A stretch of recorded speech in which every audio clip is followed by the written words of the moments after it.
안녕하세요, 요즘 산책입니다. 오늘 소개할 작품은 히가시노 게이고의 장편 소설 매스커레이드 게임입니다. 이 작품은 매스커레이드 시리즈의 최신작으로 국내에는 올해 6월 출간되었습니다. 저는 이 시리즈를 처음 접해봤는데 대충 플롯은 이렇습니다. 경찰들이 사건이 발생할 것으로 예상되는 한 호텔에서 호텔리어로 위장 잠복해 손님 중 범인을 가려내는 전개입니다. 3번의 연쇄살인 사건이 발생합니다. 그 피해자들의 공통점은 과거 직접적으로나 혹은 간접적으로 살인을 저질렀다는 점.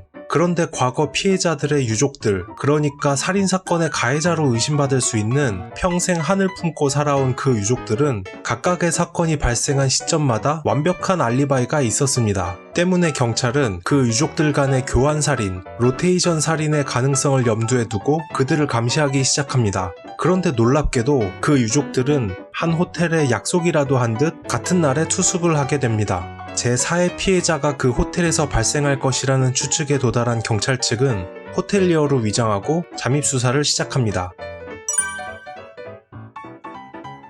술술 읽힙니다. 재미있습니다. 히가시노 게이고의 장편 추리소설이기 때문에 조금 걱정을 했던 부분이 있었는데 그래도 역시나 재미있게 읽은 편입니다. 뭔가 뻔하게 진행될 것 같다가도 그러지 않았고 반전도 괜찮은 편입니다. 그리고 나름대로 메시지도 전달합니다. 죄를 짓고 용서받는 방법, 진정성 있는 회개. 어떻게 보면 진부하다고도 볼 수 있는 소재이지만 장르 문학에서 이 정도 메시지를 담았으면 훌륭한 편이지 않나 생각합니다. 기승전결이 제가 원하던 방향이 아닙니다.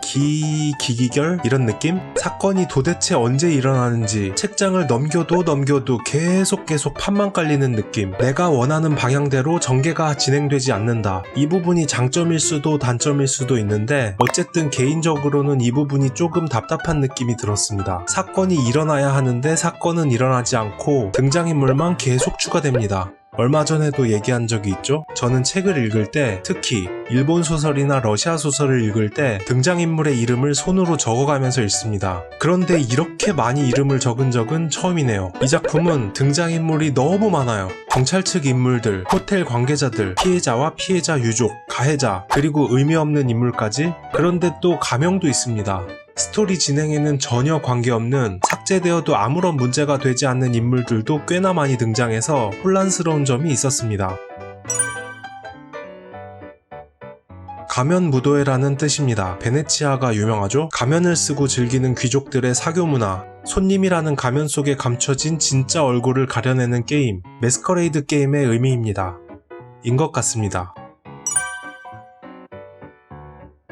총평하면 히가시노 게이고의 작품답게 재미있고 책장이 술술 넘어가지만 전개에 있어서 조금 답답한 부분이 있었고 그 이유는 있었지만 개인적인 취향은 아니었습니다. 전작 백조와 박쥐와 비교하면 조금 아쉬운 편이었고 나쁘지는 않았지만 추리 장르를 그렇게 선호하지 않는 저까지 만족시키기에는 살짝 모자랐습니다.